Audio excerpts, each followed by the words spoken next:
Episode 19 this week, Tomorrow's Yesterday. This one, the first full-fledged time travel episode in Star Trek. They mildly covered it earlier in the season. This time, the entire focus of the episode. Enterprise has some sort of accident with a black star. On their way to a starbase near Earth, they get thrown back in time to the late 1960s. Then the Air Force, they send a plane up there to see what's going on. The Enterprise decides, why not lock a tractor beam onto this fragile airplane from the 1960s? So they do. Then they have to transport the captain of this plane to the Enterprise because this plane burst apart. And this guy's all kinds of confused. Captain Kirk thinks it's a game. Like, look around, you'll probably find it interesting. Learn all about the future. He wasn't taking into account, like Mr. Spock was, that hey, you could radically alter the time if you let this guy know all these futuristic things. What if someone else finds out from him? What if he tells somebody, hey, this happened, and then that guy uses it to his advantage?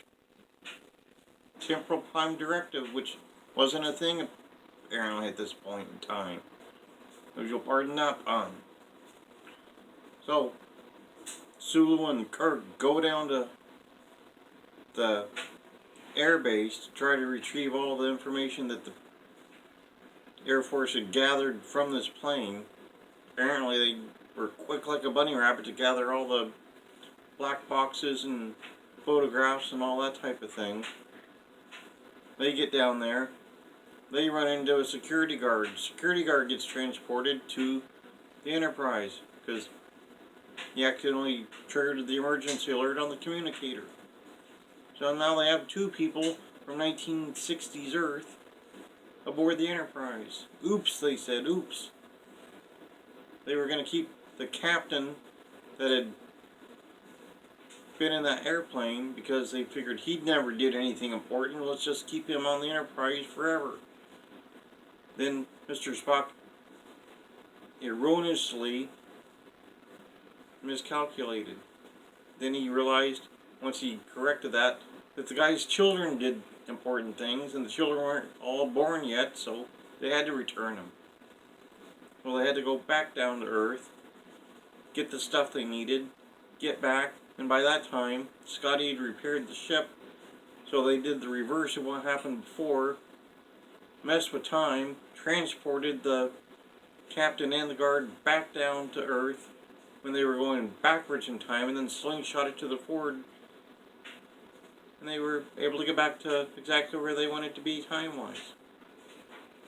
Playing loose and hard with time, I believe, but that's what they did. That's what they did. Some interesting notes in this one. All the regulars were there. Uhura, Sulu, Spock, Scotty, Bones, Kirk, all were there. Some of them more than others, but they were all in it. You had a Navigator of the Week that had nothing to do with the episode whatsoever. So he was just kind of there. Wasn't crying and moaning. Kirk didn't leave him stranded on some alien planet at a whim. So he got off pretty well this week. It was the first and only instance I've ever come across where the phrase, "it'll make the devil's own noise," was ever referenced. Mr. Sulu working out, it'll make the devil's own noise in regards to a computer if they turn on the computer. It was like a 1960s 2,000-pound computer that they thought had information they would need to erase. Sulu said, "We can't turn it on, it'll make the devil's own noise." Still not sure exactly what that is. That's what Sulu uttered.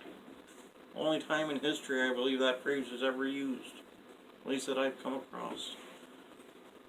Also interesting to note, it was extremely dangerous for them to time travel. Very dangerous. They were very leery of taking every precaution they could to maintain their timeline.